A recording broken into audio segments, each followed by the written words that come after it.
So would you please join with me in welcoming Cate? Thank you very much. I did decide to stand down here. I think it's really important that I'm a bit closer to you. Also, I reckon I've got the hardest gig of the day. You know, presenters absolutely hate doing the gig straight after lunch. You guys have got full bellies, the air conditioning is warm, and so I'm going to have to keep you awake. Now, I'm not going to apologise for what I have to say today. I am going to stir you up and I'm going to put it out there. And I think that's maybe because I have worked in your sector, in the non-government and government sector, and across all these different industries. But firstly, I just also want to pay my respects to the elders past, present and future, and to the Wiradjuri peoples of this country that we're meeting on today, and also acknowledge our Aboriginal partners with us in the room today. Look, thanks for the opportunity. It's nice to come back. I know many of you through different associations and connections, so it's really nice to come and actually have a chat to you today.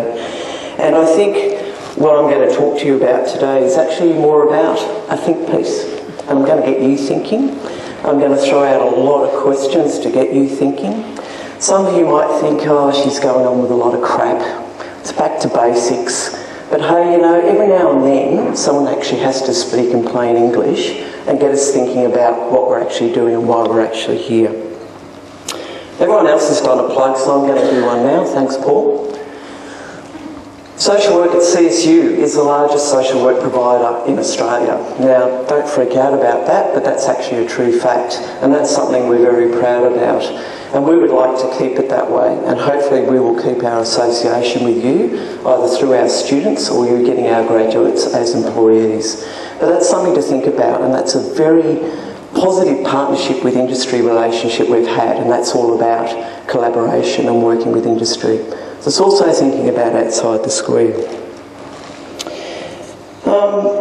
Okay, so let's get into the hard bits. Thoughts. I've got a whole heap of thoughts I'm going to talk to you about. I do like the sound of my own voice. If you do like to interject, please do. I do have a wicked sense of humour, and I apologise now if I swear, but that's just me. Okay, innovation change. You would have noticed that my title actually flipped the theme of this conference. It's about, is innovation impact or is impact in innovation? And that's a question that people actually forget about sometimes. I've heard some really interesting conversations today and presenters today, and I'm going to put it out there. I don't disagree with what they've said. I think it's really important to think about measurement and fiscal parameters and collaboration and integration and all that type of stuff. But all I'm hearing is a narrative, and I will talk about a narrative, that is about outputs. Somewhere in all of this, to me, I know that you are genuinely committed to that client space. But in the narrative we talk about, sometimes we forget about that.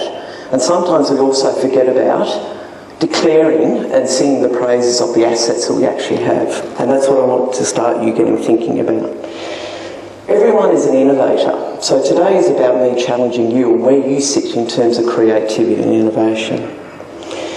And what I say by that is people talk about being put in a box, you know, in silos. We work in this particular program area.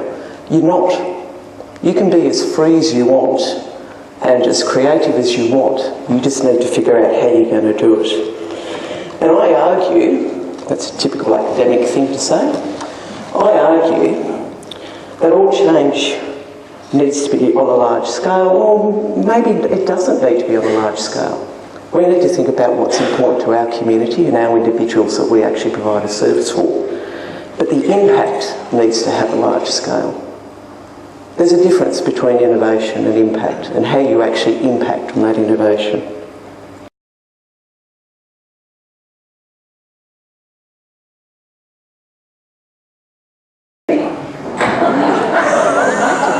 My name is Sue McMahon and I work with Family and Community Services, and my role is monitoring of our funded services. And one of those services is Candy Borough, which is a unique service. It's the only one of its kind in the state, if not the country.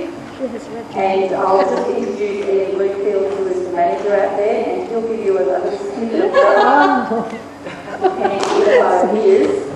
And then the innovation that they introduced, which was a very small innovation, that made an amazing change to the boys.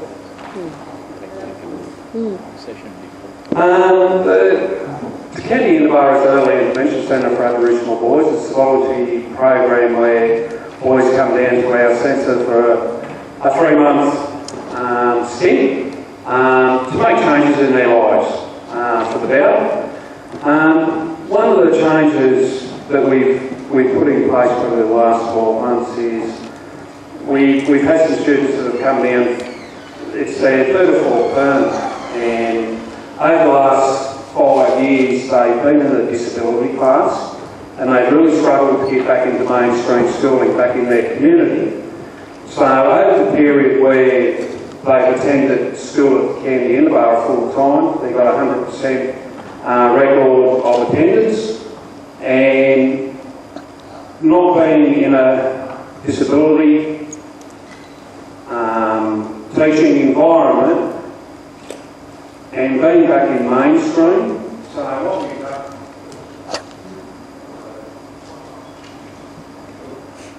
what we've decided to do was, because of these guys, their confidence had grown over the previous 3 or 4 terms that they've been at Candy Inverbar. They had no opportunity to go back in mainstream, back in their community. We decided to put them back into mainstream at Cayambe Central School. A couple of the boys, they have not done any, as such, proper school exams over the last 3 or 4 years. This term they've been back in mainstream schooling, their confidence has boomed, they're doing all the testing that mainstream kids do.